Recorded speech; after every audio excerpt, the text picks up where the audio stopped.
Good morning all of you. Good morning BSc, B.Ed first year and BSc third year medical and non-medical students. बच्चों कल की class में थोड़ी सी technical problem आ गई थी, इसलिए थोड़ी प्रॉब्लम हुई आज हम लेक्चर शुरू करने जा रहे हैं। अपना लेक्चर नंबर 16 यानी सॉल्यूशन चैप्टर में से अपने शुरू करने जा रहे हैं। बच्चों सभी आ जाओ फटाफट क्लास में, फिर अपने डिस्कस करते हैं। आज हमारा जो टॉपिक होगा वो न्यू टॉपिक शुरू करेंगे अपने। उससे पहले मैं आपसे एक क्वेश्चन पूछना चाहता हूं बच्चों, आपसे एक क्वेश्चन डिस्कस करते हैं। क्वेश्चन आपकी स्क्रीन पे आ चुका है, मुझे इसका आंसर दो आप, मैं इसको इलेबोरेट करता हूं।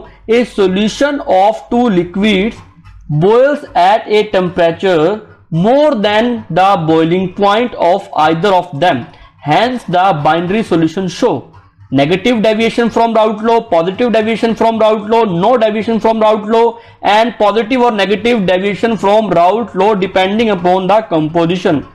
बच्चों सिंपल सी बात बोली है इसने, ये कहता है कि A विलय प्लस B विलायक ले लिया आपने, दोनों को आपने मिक्स कर दिया। आफ्टर मिक्सिंग, मिक्स करने के बाद, मिश्रित करने के बाद ए सोल्यूट और बी सॉल्वेंट को, इसका बॉइलिंग पॉइंट जो है वो इंक्रीज हो जाता है, यानी क्वंथनांक बिंदु जो है इसका बढ़ जाता है। बच्चों बॉइलिंग पॉइंट होता है इसका द पॉइंट ऑफ टेम्परेचर जहां पर ये बॉयल होना शुरू होता है, कोई भी लिक्विड, कोई भी सॉल्यूशन। तो आपको पता है कि इसका बॉइलिंग पॉइंट इंक्रीज हो गया, इसका मतलब इनके मॉलिक्यूल्स के बीच में, ए और बी के बीच में फोर्स ऑफ अट्रैक्शन जो होगा वो मैक्सिमम होगा, है ना। जो फोर्स ऑफ अट्रैक्शन काम करेगा वो मैक्सिमम काम करेगा। यहां तक बात समझ में आई? तभी तो इसका बॉइलिंग पॉइंट इंक्रीज हुआ है। जैसे मान लो कि ए और बी के बीच में जो आकर्षण बल काम कर रहा है, आप इसको गर्म करना शुरू करो, आपने इसको हीट देनी शुरू की। जैसे ही आपने इसको हीट देनी शुरू की, आफ्टर सम टाइम बाद क्या देखते हो कि आपको ज्यादा हीट एनर्जी, मैक्सिमम एनर्जी देनी पड़ती है, क्योंकि इनके बीच में बड़े अच्छे फोर्स ऑफ अट्रैक्शन है, बड़े स्ट्रॉन्ग फोर्स ऑफ अट्रैक्शन पाया जा रहा है। सर हमें कैसे पता लगा कि इसमें स्ट्रॉन्ग फोर्स ऑफ अट्रैक्शन है? तभी तो बॉइलिंग पॉइंट इंक्रीज हुआ है, तभी तो टेम्परेचर आपको मैक्सिमम देना पड़ रहा है, तभी तो उसका बॉइलिंग पॉइंट बच्चों राइज हो गया, राइज अप हो गया, बढ़ गया, है ना। इसको हीट हमें ज्यादा देनी पड़ती है। इट मींस इसके मॉलिक्यूल्स के बिटवीन फोर्स ऑफ अट्रैक्शन जो है मैक्सिमम मिलता है जब इसको मिक्स करते हैं ए और बी सॉल्यूट एंड सॉल्वेंट को। तो यही बात बोल रहा है कि temperature more than the boiling point, temperature जो है इसका इंक्रीज हो जाता है टू लिक्विड्स का। तो बच्चों इसमें बोला है, आपको ये बात पता है कि टेम्परेचर जब इसका इंक्रीज हो गया तो इसके बीच में फोर्स ऑफ अट्रैक्शन मैक्सिमम हो गया मॉलिक्यूल्स के बीच में। जब इसको गर्म करेंगे तो आपको पता है कि मॉलिक्यूल्स को ज्यादा एनर्जी देनी पड़ती है, ये इजिली मॉलिक्यूल एस्केप नहीं होंगे, इजिली वेपर की फॉर्मेशन नहीं करेंगे, यानी वाष्प का निर्माण नहीं करेंगे। तो इसका वेपर प्रेशर, इसकी वेपर कम बनेगी, लेस बनेगी, तो इसका वेपर प्रेशर भी क्या आ जाएगा? डाउनफॉल आ जाएगा, कम आ जाएगा। तब इसका वेपर प्रेशर ही कम हो गया तो ये राउल्ट के लॉ से क्या डेविएशन शो करेगा बच्चों? बताओ इसका आंसर क्या होगा? ए बी सी डी, यानी वो ऋणात्मक विचलन दर्शाएगा राउल्ट के लॉ से, या वो धनात्मक विचलन दर्शाएगा, या वो कोई विचलन नहीं दर्शाएगा राउल्ट के नियम से, या वो धनात्मक और ऋणात्मक दोनों दर्शाएगा। बच्चों जल्दी बताओ इसका आंसर। हाँ शाबाश बच्चे, इसका आंसर बोल रहे हैं ए। बिल्कुल बच्चों, इसका आंसर जो होगा ए होगा, नेगेटिव डेविएशन फ्रॉम राउट लो दिखाएंगे। इसका वेपर प्रेशर जो है वो जो है, इसका वेपर प्रेशर जो सॉल्यूशन का वो लेस देन आएगा अगर आप वेपर प्रेशर ऑफ ए और वेपर प्रेशर ऑफ बी को जोड़ दो, सम कर दो, तो इससे लेस देन आएगा इसका वेपर प्रेशर सॉल्यूशन का, क्योंकि सॉल्यूशन के अंदर ए और बी मॉलिक्यूल्स के बीच में मैक्सिमम फोर्स ऑफ अट्रैक्शन जो है वो जनरेट हो गया, जिसके कारण ये मॉलिक्यूल इजीली गैस या इजीली वेपर नहीं बना पाएंगे, इनकी एस्केपिंग टेंडेंसी कम हो जाएगी, इनकी उड़ने की क्षमता कम हो जाएगी, ये मॉलिक्यूल्स इजीली वेपर की फॉर्मेशन नहीं करेंगे। जब वेपर ही नहीं बनेगी तो वेपर प्रेशर नहीं होगा, जब वेपर प्रेशर नहीं होगा तो उसका vapour pressure negative deviation show करेगा, ऋणात्मक विचलन शो करेगा। ये सेकंड क्वेश्चन आएगा। सेकंड क्वेश्चन आपकी स्क्रीन पे आ रहा है, Which one of the following is not correct for an ideal solution? निम्नलिखित में से आदर्श विलयन के लिए कौन सी बात सही नहीं है? बच्चों बताओ कि इट मस्ट ओबे राउट लो, क्या आइडियल सॉल्यूशन के लिए ये बात सही नहीं है कि वो राउट के लॉ को फॉलो करते हैं, या सही है? बताओ बच्चों। या B option delta H is equal to, यानी एंथैल्पी में change in enthalpy is equal to 0 होता है नहीं होता राउट के लॉ के लिए? या delta V is equal to 0, change in volume 0 होता ही नहीं होता? या change in enthalpy, change in volume doesn't equal to zero, तो कौन सी स्टेटमेंट जो है आइडियल सॉल्यूशन के लिए रॉन्ग है, राइट नहीं है, नॉट करेक्ट? बताओ बच्चों, शाबाश। बिल्कुल बच्चे आंसर डी डी दे रहे हैं, शाबाश बच्चों। इसका आंसर डी क्यों आया, मैं तुम्हें बताने जा रहा हूं कि आइडियल सॉल्यूशन वही सॉल्यूशन होते हैं जो राउट के लॉ को फॉलो करते हैं। आपको पता है कि विच आर आइडियल सॉल्यूशन, जो विच फॉलो राउट लॉ, जो राउट के नियम की पालना करते हैं वही आइडियल सॉल्यूशन या आदर्श विलयन कहलाते हैं। It is known as ideal solution. Which solution follow Raoult law, it is known as ideal solution. आपको ये बात पता है। और जो राउट के लॉ को फॉलो करेगा वहां पर चेंज इन एंथैल्पी भी जीरो होगा। बच्चों पता ना आपको, एंथैल्पी में कोई परिवर्तन नहीं आएगा, वॉल्यूम में भी कोई परिवर्तन, आफ्टर मिक्सिंग, मिश्रित करने के बाद वॉल्यूम में, आयतन में कोई परिवर्तन नहीं आएगा। Delta V is equal to zero होगा, delta H is equal to zero होगा। तो फर्स्ट स्टेटमेंट सही है, बी स्टेटमेंट सही है, सी स्टेटमेंट सही है, तो फोर्थ स्टेटमेंट रॉन्ग है और इसका आंसर डी बनेगा बच्चों। ओके, डी इसका आंसर होने वाला है। तो इस तरीके से काम करना है। ये मैंने करवाया क्यों, ऑब्जेक्टिव क्वेश्चन करवाया क्यों, आपको तो एग्जाम में आएंगे नहीं, क्यों करवाए, क्योंकि आपके कॉन्सेप्ट बिल्डअप होते हैं ऐसे, इसलिए मैंने आपको 2 क्वेश्चन ऑब्जेक्टिव कराए। आगे हमारा न्यू टॉपिक शुरू होने जा रहा है, कॉलीगेटिव प्रॉपर्टी। कॉलीगेटिव प्रॉपर्टी समझाने से पहले मैं तुम्हें इसकी डेफिनेशन को इलेबोरेट करता हूं, उसके बाद तुम्हें समझाऊंगा। बच्चों समझ में आ रही सारी बात, मेरी वॉइस प्रॉपरली आ रही है बच्चों, विजिबिलिटी प्रॉपरली है, कोई दिक्कत तो नहीं आ रही आपको?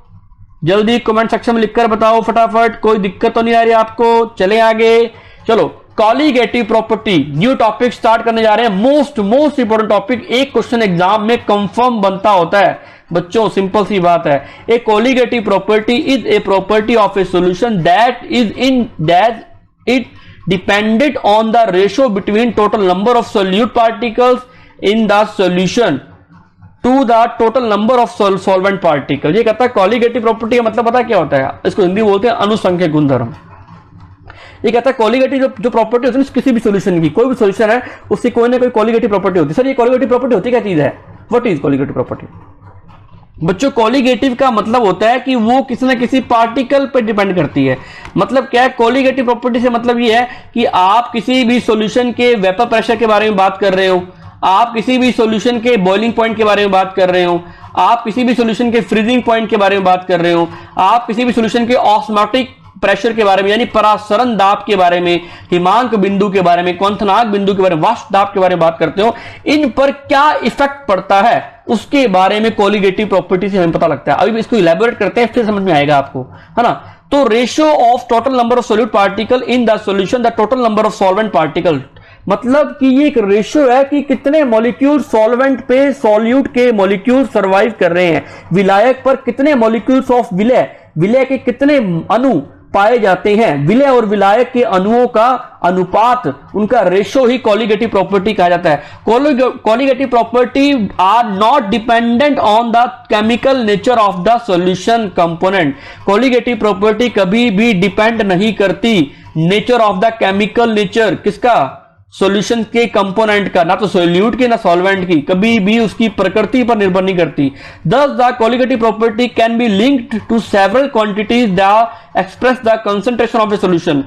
colligative property उसकी concentration से क्या होती है, लिंक्ड होती है, इस पे डिपेंड करती है of a solution, such as molarity पे डिपेंड करेगी, नॉर्मेलिटी पे डिपेंड करेगी, मोलैरिटी पे, मोलरता, नॉर्मलता, मोललता पर। The 4 colligative properties that can be exhibit by the solution. अभी भी तुम्हें समझ में नहीं आया कि कॉलीगेटिव प्रॉपर्टी होती है क्या चीज है, आगे आपको समझ में आएगा, मैं जानता हूं।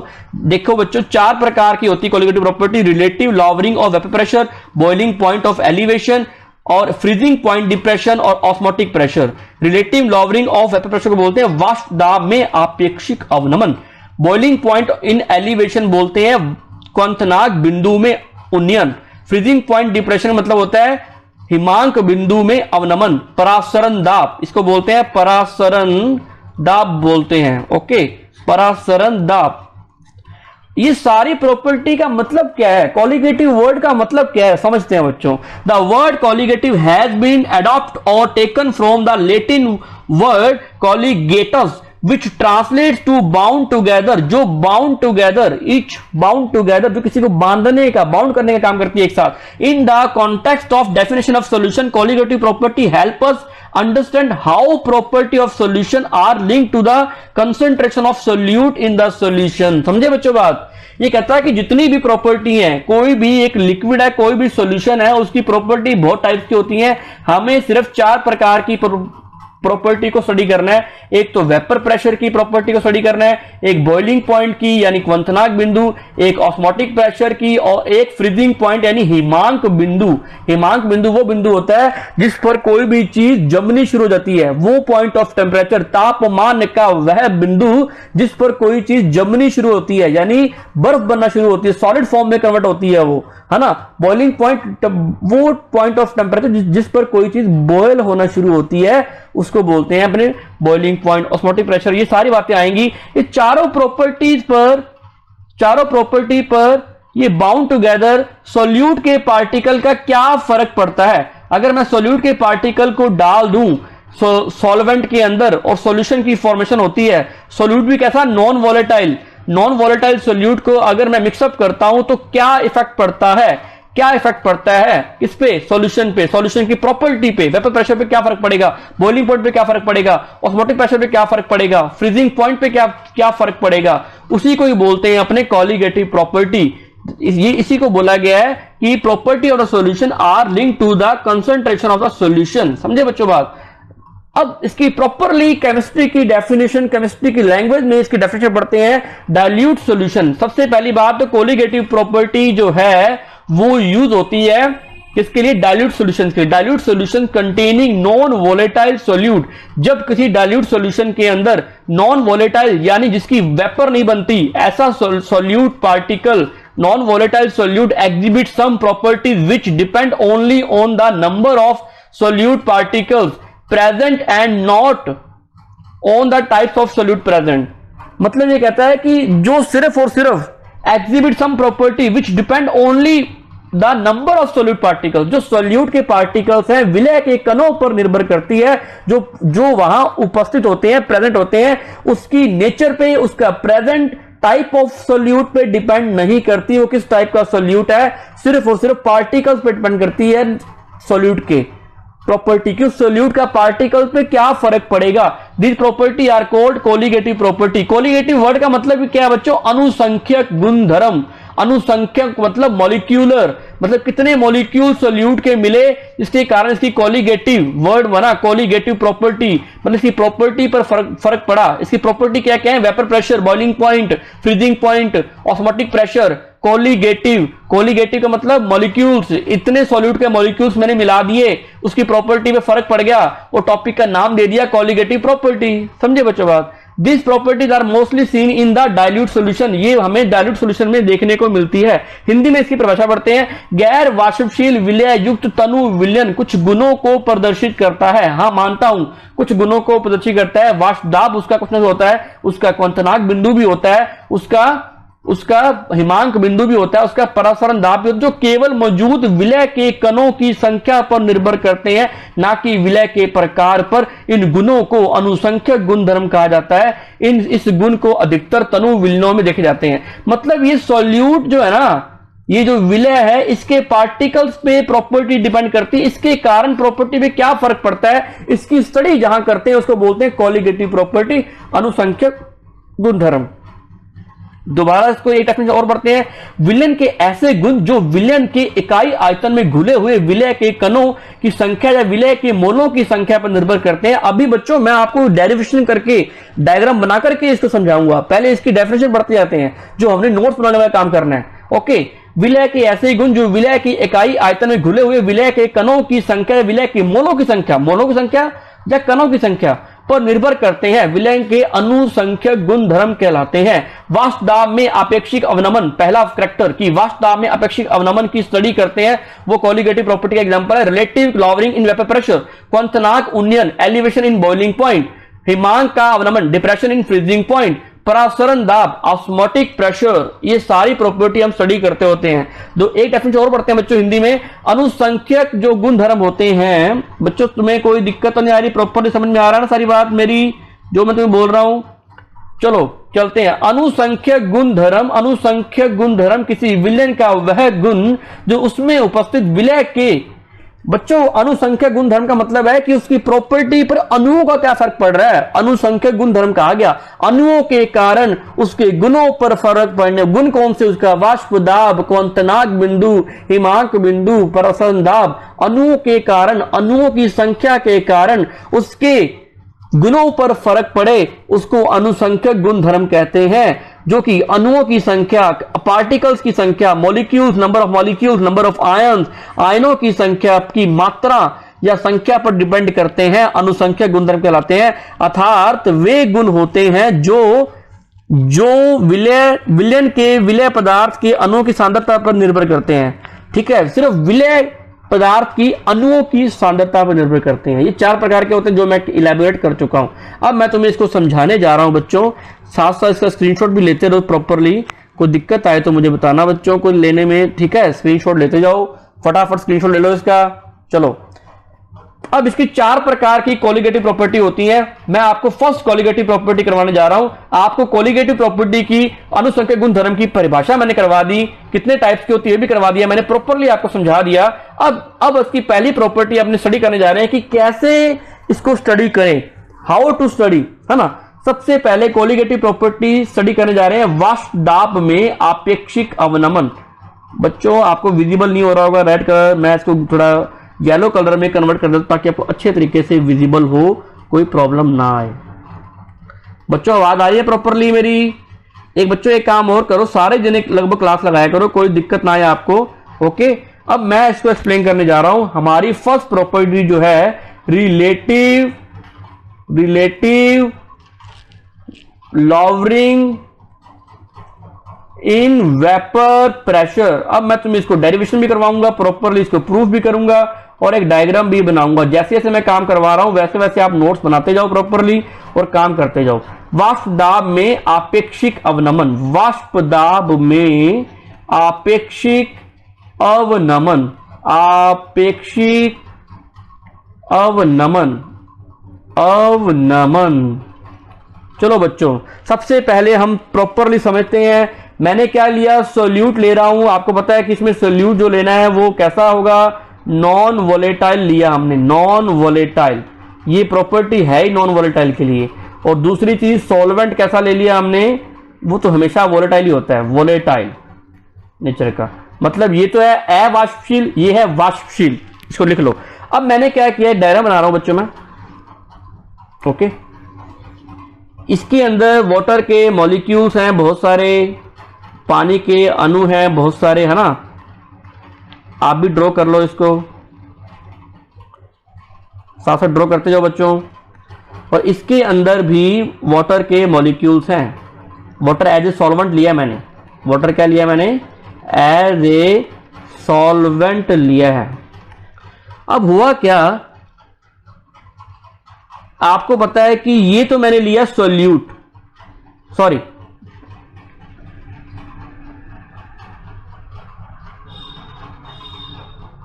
ये मैंने लिया ओनली सॉल्वेंट, जिसको मैंने डिसॉल्व नहीं किया अभी तक, ओनली सॉल्वेंट है अकेला। और ये है सॉल्यूशन, और सॉल्यूशन के अंदर मैंने क्या मिला दिए, विलय के अणु मिला दिए, यानी सोल्यूट के पार्टिकल मैंने मिक्सअप कर दिए। क्या कर दिए, मिक्सअप कर दिए। कर रहा हूं देखो बच्चों, सिंपल सी बात है। अब हम सॉल्वेंट की बात करते हैं। सॉल्वेंट को मैंने गर्म करना शुरू कर दिया, ओनली इसमें प्योर सॉल्वेंट है और कुछ भी नहीं है। मैंने इसको हीट देनी शुरू कर दी नीचे से। आपको पता है जब इसको हीट दूंगा तो ये काइनेटिक एनर्जी को गेन करेंगे, काइनेटिक एनर्जी यानी गतिज ऊर्जा इसमें आ जाएगी। ऊर्जा को ग्रहण किया, इससे मैंने हीट दी तो इसने गतिज ऊर्जा को ग्रहण करके ये मॉलिक्यूल्स जो है ना, ये धीरे धीरे एस्केपिंग टेंडेंसी इनकी बढ़ने लग जाएगी। इनके मॉलिक्यूल्स के बिटवीन फोर्स ऑफ अट्रैक्शन जो है वो धीरे धीरे क्या हो जाएगा, ब्रेकडाउन होना शुरू हो जाएगा, टूटना शुरू हो जाएगा और ये मॉलिक्यूल्स बाहर की तरफ जाने लगेंगे और वेपर फॉर्म में, वेपर फेज में धीरे धीरे कन्वर्ट होने शुरू हो जाएंगे, है ना। और ये क्या बना लेंगे, ये सारे के सारे क्या बना लेंगे, वेपर बना लेंगे, है ना। ये देखो वेपर वेपर वेपर, इसमें सारे मॉलिक्यूल्स जो है जैसे इसको गर्म कर रहे हैं, सारे मॉलिक्यूल्स क्या बना रहे हैं, वेपर बना रहे हैं, वाष्प बना रहे हैं। और वेपर के कारण क्या होगा, वेपर प्रेशर जनरेट होगा on the surface of liquid. और आपको पता है कि वेपर प्रेशर जो एक प्रॉपर्टी है वो सरफेस की प्रॉपर्टी है। द वेपर प्रेशर जो है exerted on the surface of the liquid, और ये सरफेस पे एक्सर्ट होता है, और ये एक सतह का गुण है, सतही गुण होता है। सतह के अणुओं के कारण ही वेपर प्रेशर जनरेट होता है। और आपको पता है कि प्योर सॉल्वेंट का जो वेपर प्रेशर होता है उसको पी नोट से डिनोट करते हैं। क्या करते हैं?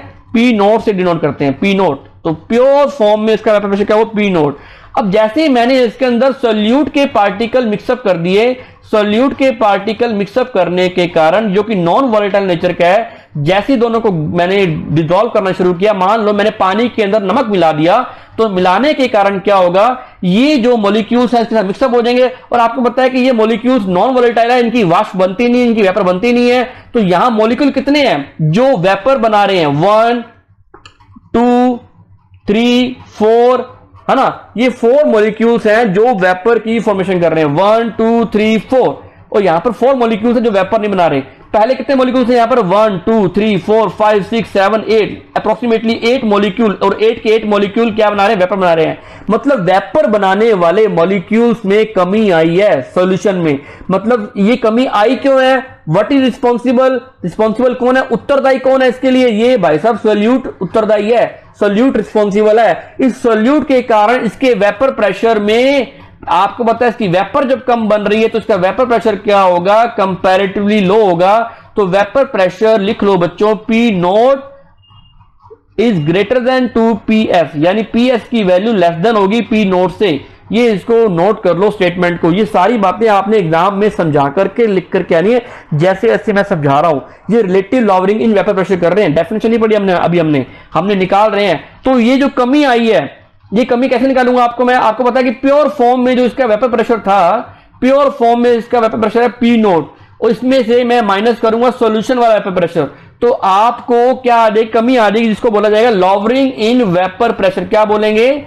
Lowering in vapour pressure. क्या बोलेंगे बच्चों? लॉवरिंग इन वेपर प्रेशर, इसको ये बोला जाएगा, यानी वाष्प दाब में अवनमन। अभी इसको मैंने रिलेटिव वर्ड यूज नहीं किया, वाष्प दाब में अवनमन, अवनमन।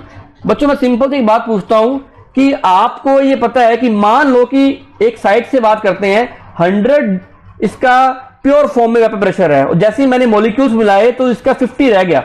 जैसे ही मैंने सॉल्यूट के पार्टिकल्स मिलाए जो कि अवाष्पशील है, और सरफेस की उसने जगह, देखो ये बच्चों ये क्या किया, ये जो अवाष्पशील पार्टिकल है, ये वाला और ये वाला और ये वाला, ये 4 अणुओं ने, 4 अणुओं ने इसकी सतह पर घेर लिया, और सतह को घेर लिया, और ये क्या कर रहे हैं, यहां पर उड़ने वाले अणुओं की संख्या, यानी वेपर बनाने वाले अणुओं की संख्या, मॉलिक्यूल्स की नंबर कम हो गए ना, तो वेपर कम बन रही है ना। वेपर कम बनने के कारण क्या? सोल्यूट के पार्टिकल्स का इन्वॉल्व हो जाना, विलय के अणुओं का मिल जाना, और विलय के अणु कैसे? अवाष्पशील है, उसके कारण उसके वेपर प्रेशर में कमी आई है। अगर मुझे वेपर प्रेशर में कंपैरेटिवली निकालनी है, मुझे इसका परसेंटेज निकालना है कि कितनी कमी आई कंपैरेटिवली, 100 में से 50 को माइनस किया तो मतलब 50, तो ये है इसका वेपर प्रेशर में डिक्रीमेंट। इतना वेपर प्रेशर में, प्योर फॉर्म में वेपर प्रेशर जो है पी एस, तो सॉल्यूशन वाला वेपर प्रेशर है, इतनी कमी आई है 50। और 50 कमी किसके कारण आई है? सोल्यूट के पार्टिकल मिलाने से। मुझे निकालने इसकी परसेंटेज, तो मैं क्या करूंगा, 100 में से 50 को माइनस कर दूंगा और कंपैरेटिवली निकालूंगा 100, जो टोटल इसका वेपर प्रेशर है। टोटल इसका 100 है, क्योंकि 100 प्योर फॉर्म का है। टोटल में से इसकी इतनी वैल्यू आई है, तो मैं कैलकुलेट करता हूं, तो मान लो तो कितनी आई, 50/100 यानी हाफ, यानी कितनी आ गई इसकी वैल्यू? लगभग 50% वैल्यू आ गई इसकी। मतलब आधा वेपर प्रेशर कम हो गया सोल्यूट के मिलाने से।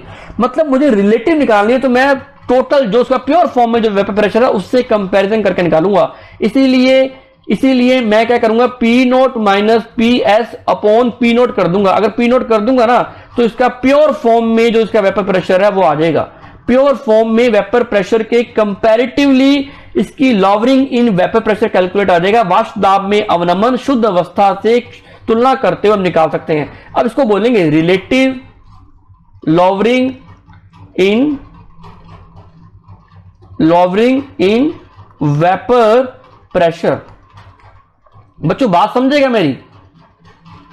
ये है colligative property, relative lowering in vapour pressure. ये वाली प्रॉपर्टी कॉलिगेटिव प्रॉपर्टी नहीं है, रिलेटिव वर्ड लगाना है, अपेक्षिक वाष्प दाब में अवनमन, और अपेक्षिक वाष्प दाब में अवनमन ही कॉलिगेटिव प्रॉपर्टी है। एक बार एग्जाम में आया था आईआईटी के कि lowering in vapour pressure, relative lowering in vapour pressure या vapour pressure, which is the colligative property, तो relative lowering in vapour pressure. अब रिलेटिव का मतलब क्या है कि मैंने इसकी कंपैरिजन में निकाली है, ये पी नोट जो है शुद्ध अवस्था में, प्योर फॉर्म में जो वेपर प्रेशर है, शुद्ध अवस्था में जो वाष्प दाब है, इसकी तुलना में कितनी कमी आई है, इसकी तुलना से, इसकी कंपैरिजन से मैं इसकी तुलना करके निकाल रहा हूं। तो बात वहां कर रहे हैं अपने बच्चों, समझे बच्चों बात को आप?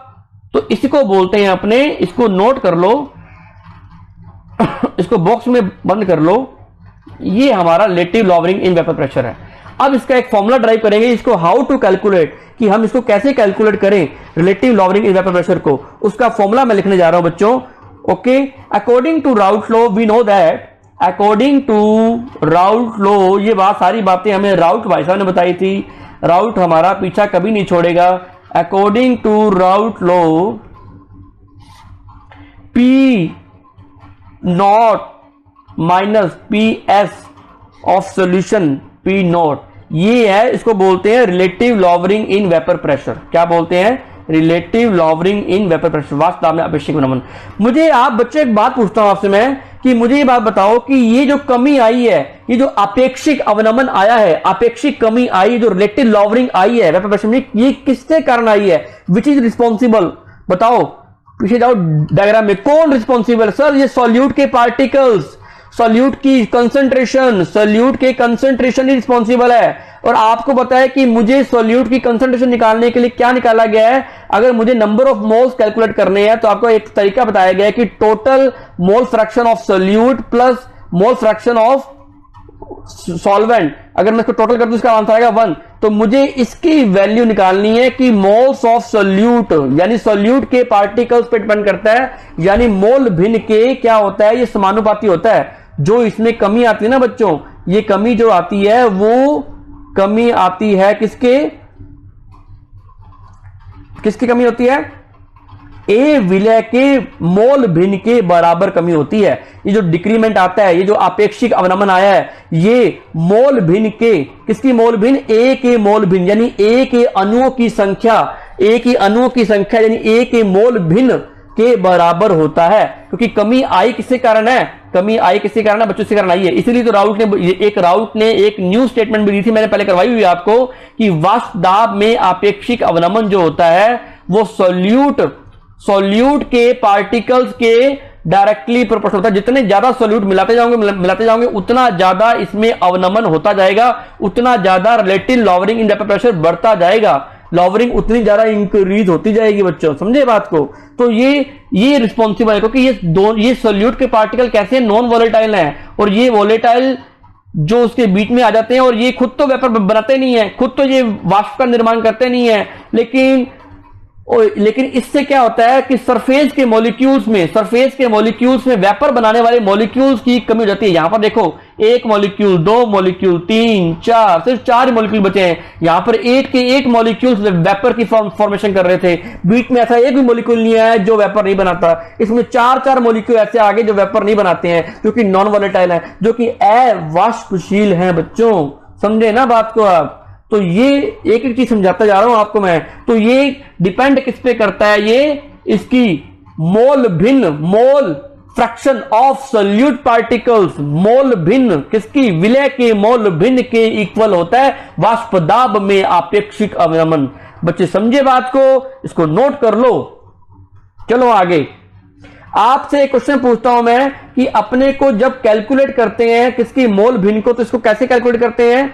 मोल भिन्न का मैंने एक फॉर्मूला करवाया, आपको याद हो कि आपको मोल भिन्न निकालनी है ए की, तो आप पिछली वीडियो में देखो तो आपको पता लगेगा कि नंबर ऑफ मोल्स ऑफ ए, यानी विलय ए के मोलों की संख्या अपॉन में टोटल मोल्स ऑफ सॉल्यूशन, यानी Na प्लस Nb।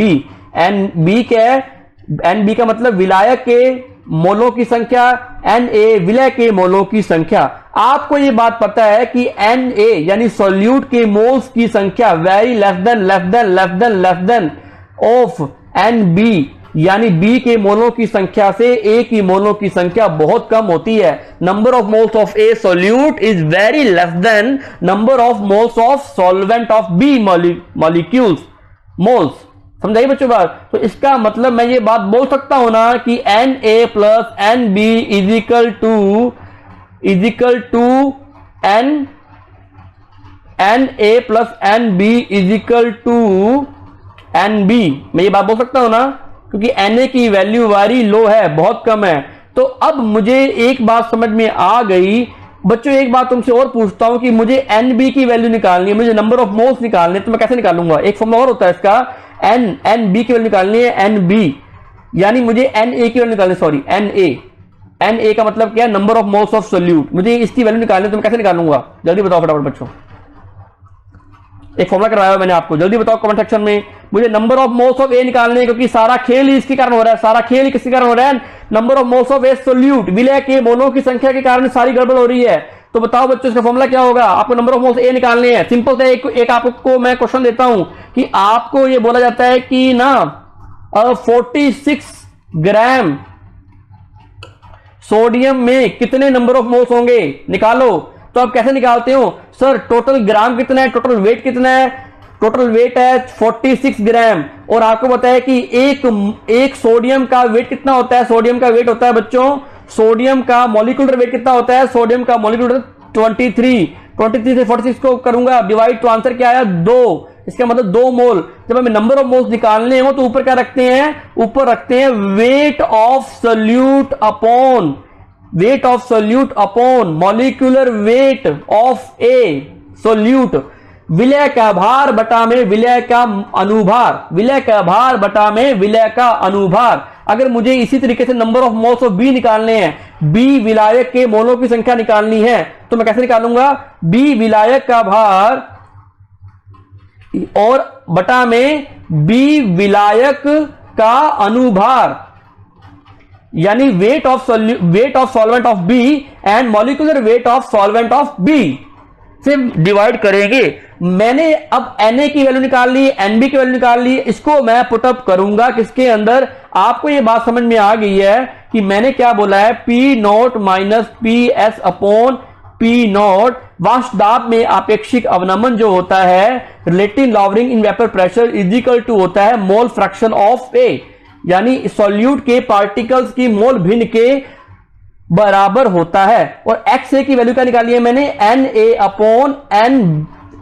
अपॉन क्या निकाली है मैंने? एन बी निकाली है। समझे बच्चों बात? मैंने यहां पर दिखाया आपको N A plus N B is equal to N B मान सकते हैं। ये वाली वैल्यू मैंने यहां पुटअप कर दी, एन बी, है ना। और मुझे पता है कि एन ए और एन बी की वैल्यू मैंने क्या निकाली है? अभी number of moles of A और number of moles of B की वैल्यू मैंने क्या निकाली है? अभी आपके सामने मैं यहां पुटअप करने जा रहा हूं बच्चों, देखते जाना।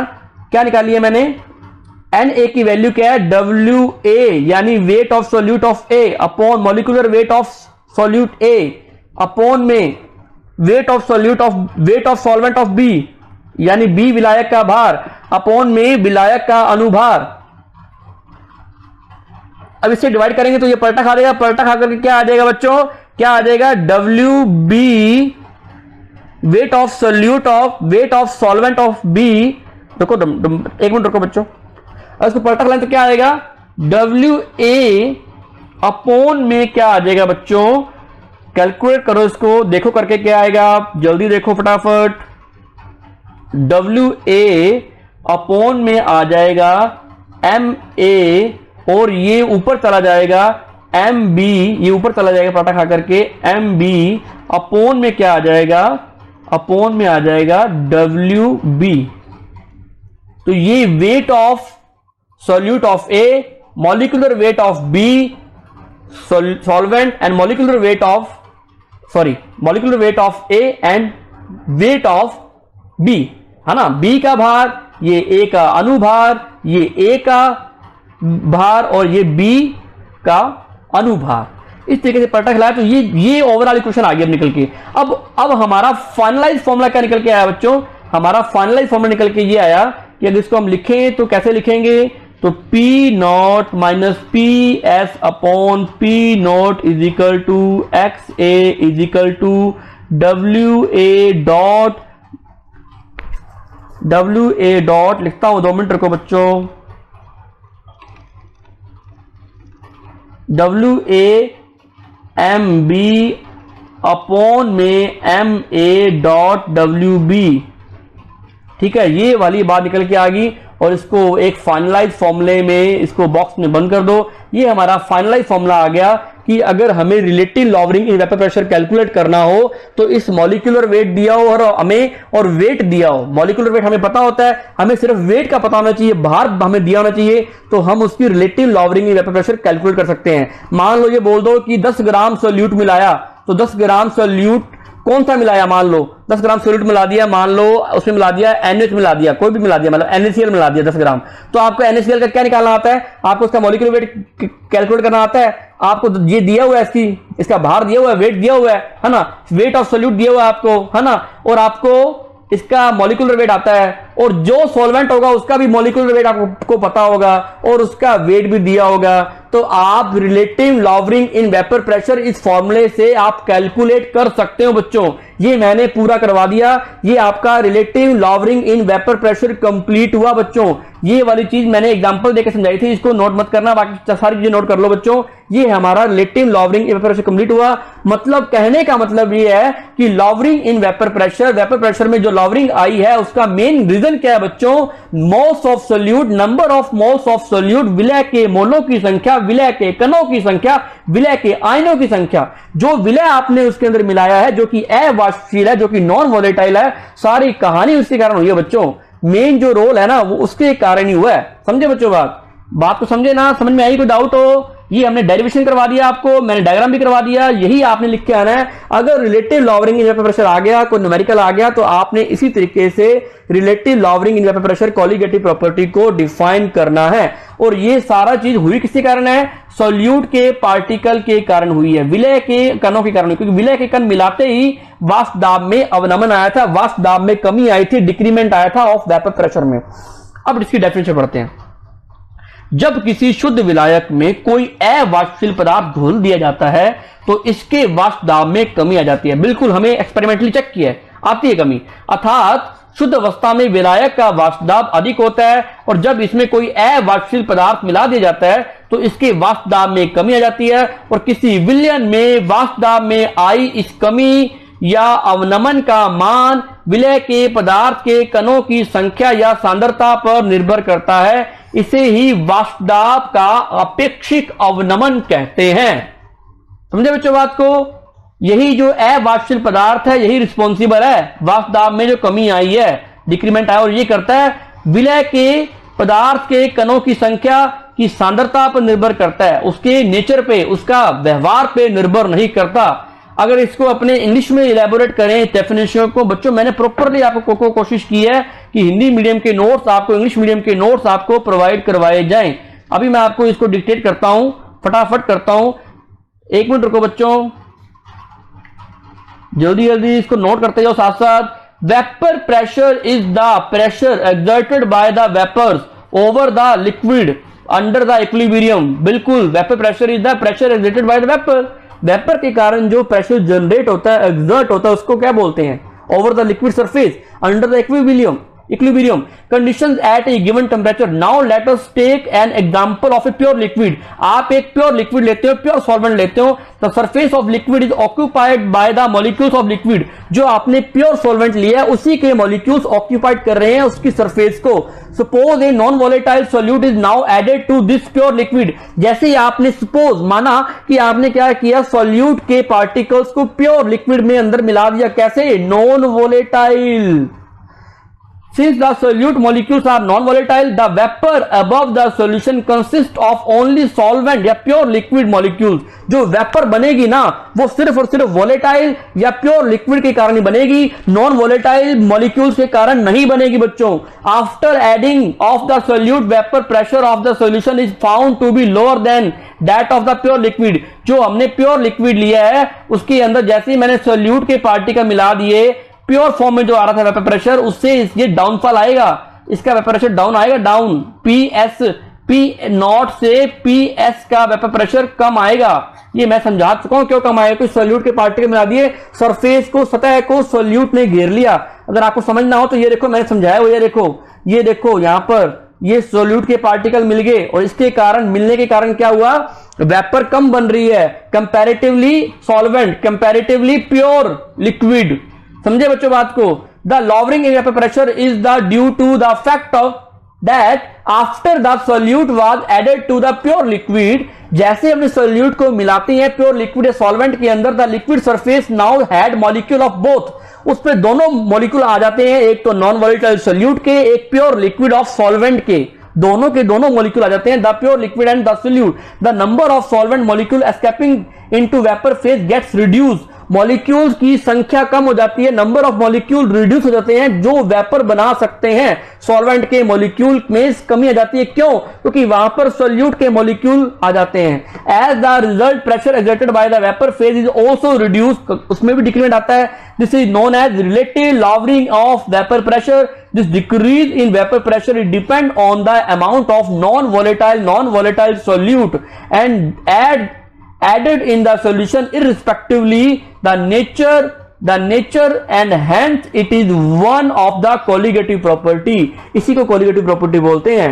यही colligative property है जो उसके molecular, जो उसकी number of moles of solute non-volatile पर डिपेंड करते हैं बच्चों। समझे बच्चों बात को। ये हमारा आज का लेक्चर कंप्लीट हुआ, टॉपिक कंप्लीट हुआ। मिलते हैं कल। बाय बच्चों, थैंक यू। कोई दिक्कत है तो बताओ बच्चों। अगर कोई प्रॉब्लम आई आपको इस लेक्चर में, कोई वॉइस क्वालिटी या तो समझ में नहीं आया, जल्दी बोलो बच्चों, शाबाश। कोई दिक्कत तो नहीं है बच्चों आपको? बच्चों कोई डाउट हो तो आप मुझसे पूछ सकते हो। बच्चों कोई डाउट हो तो आप मुझसे पूछ सकते हो। कोई डाउट है आपका? आपकी नेक्स्ट क्लास का टाइम हो रहा है, फिर आपको मिलते हैं बच्चों।